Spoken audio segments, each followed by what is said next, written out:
Sir, ತಾವು ಏನು ಅಂಗಡಿಯನ್ನು ಇಟ್ಕೊಂಡಿದ್ದೀರಾ, ತಮ್ಮ ಅಂಗಡಿಯಲ್ಲಿ ಆಗಿರುವಂತಹ ಟ್ರಾನ್ಸಾಕ್ಷನ್ ಎಷ್ಟು, ಯಾವುದ್ರ ಮೂಲಕವಾಗಿ ಟ್ರಾನ್ಸಾಕ್ಷನ್ ತೆಗೆದುಕೊಂಡ್ರಿ, ಕಮರ್ಷಿಯಲ್ ಡಿಪಾರ್ಟ್ಮೆಂಟ್ ಅವರು ತಮಗೆ ಎಷ್ಟು ಹಣವನ್ನ ಟ್ಯಾಕ್ಸ್ ಮೂಲಕವಾಗಿ ಕಟ್ಟಲಿಕ್ಕೆ ಈಗ ನೋಟಿಸ್ ಕೊಟ್ಟಿದ್ದಾರೆ, ಎಷ್ಟು ದಿನ ನೋಟಿಸ್ ಕೊಟ್ಟಿ? ಹೌದು ಸರ್, ಒಂದು 5 ದಿನ ಮುಂಚೆ ಒಂದು ನೋಟಿಸ್ ಬಂತು ವಾಟ್ಸಪ್ ಮುಖಾಂತರ.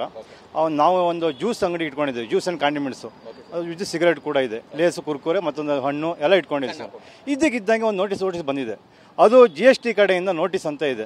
ನಾವು ₹1 ಕೂಡ ಬೆಂಕಿ ಬಣ್ಣ ತಗೊಂಡ್ರು, ₹1 ಹಣ್ಣು ತಗೊಂಡ್ರು ಫೋನ್ ಪೇ ಮಾಡ್ತಾರೆ. ಈಗ ಗೊತ್ತಿದ್ದಂಗೆ ಡಿಜಿಟಲ್ ಇಂಡಿಯಾ ಅಂತ ಹೇಳಿದ್ದಾರೆ ಇವರು, ಎಲ್ಲದೂ ಫೋನ್ ಪೇಲೇ ಮಾಡ್ತಾರೆ. ನಮ್ಗೆ ಗೊತ್ತಿಲ್ಲ. ಇದಕ್ಕೆ ನೋಟಿಸ್ ಬಂದಾಗ ಅದರಲ್ಲಿ GST ಬಿಲ್ ಒಂದು ಕಟ್ಟಬೇಕಂತ 39,64,964 ಬಂದಿದೆ.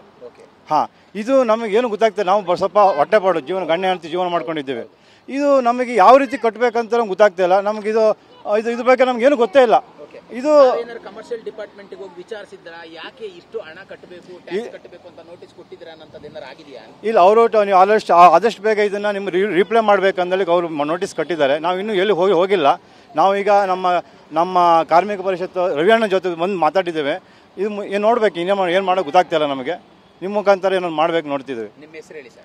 ತಮ್ಮದು ಏನು ಅಂಗಡಿ ಇರುವಂತದ್ದು, ತಾವು ಎಷ್ಟು ಟ್ರಾನ್ಸಾಕ್ಷನ್ ಮಾಡಿದ್ದೀರಾ ಮತ್ತೆ ಎಷ್ಟು ಟ್ಯಾಕ್ಸ್ ಕಟ್ಟಬೇಕು ಅಂತ ನೋಟಿಸ್ ಕೊಟ್ಟಿದ್ದಾರೆ ಅಂತ? ನಾನು ಚಿಕ್ಕದಾಗಿ ಬೇಕರಿ ಇಟ್ಕೊಂಡಿದ್ವಿ.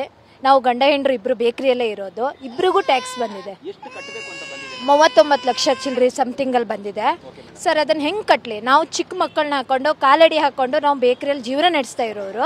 ಇಷ್ಟನ್ನ ಯಾಕೆ ನಾವು ಕಟ್ಟಬೇಕು? ಪೇಟಿಎಮ್ ಅವರಾಗಲಿ ಫೋನ್ಪೇ ಅವರಾಗಲಿ ನಮ್ಗೆ ಯಾರೂ ಹೇಳಲಿಲ್ಲ, ನಿಮ್ಗೆ ಈ ಥರ ಟ್ಯಾಕ್ಸ್ ಬರುತ್ತೆ, ನೀವು ಟ್ರಾನ್ಸಾಕ್ಷನ್ ಮಾಡಬೇಡಿ, ಕಮ್ಮಿ ಮಾಡಿ. ಏನು ನಮ್ಗೆ ಗೊತ್ತಿಲ್ಲ. ನಮ್ಗೆ ₹1 ಮ್ಯಾಚ್ ಬಾಕ್ಸ್ ತೊಗೊಂಡ್ರು ಫೋನ್ಪೇನೇ ಮಾಡ್ತಾರೆ. ಅದು ನಮ್ಗೇನು ಹೇಳೋಕ್ಕೆ ಬಂದೇ ಇಲ್ಲ. ನಮ್ಮ ಮನಸ್ಸಿಗೆ ನಮ್ಮಲ್ಲಿ ಚೇಂಜ್ ಇಲ್ಲ. ನಮ್ಗೆ ವ್ಯಾಪಾರ ಇರೋದನ್ನ ನಾವು ತೋರಿಸ್ಬೇಕಾಗತ್ತೆ ಸರ್. ನಾವು 5 ವರ್ಷದಿಂದ ಫಸ್ಟ್ ನಾವು ಲಾಸ್ ಆಗಿಬಿಟ್ಟು ತಿರ್ಗಾ ನಾವು ಒಂದು ಚಿಕ್ಕದಾಗಿ ಒಂದು ಅಂಗಡಿ ಮಾಡ್ಕೊಂಡಿರೋದು. ನಾವು ಯಲಹಂಕದಲ್ಲಿ ಇರೋದು.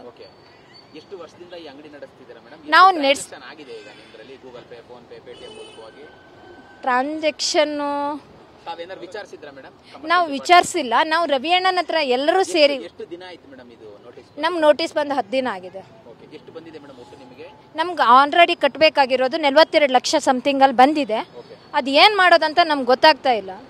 ನಿಮ್ಮ ಹೆಸರು ಹೇಳಿ ಮೇಡಮ್. ನಮ್ಮ ಹೆಸರು ದಿವ್ಯಾ.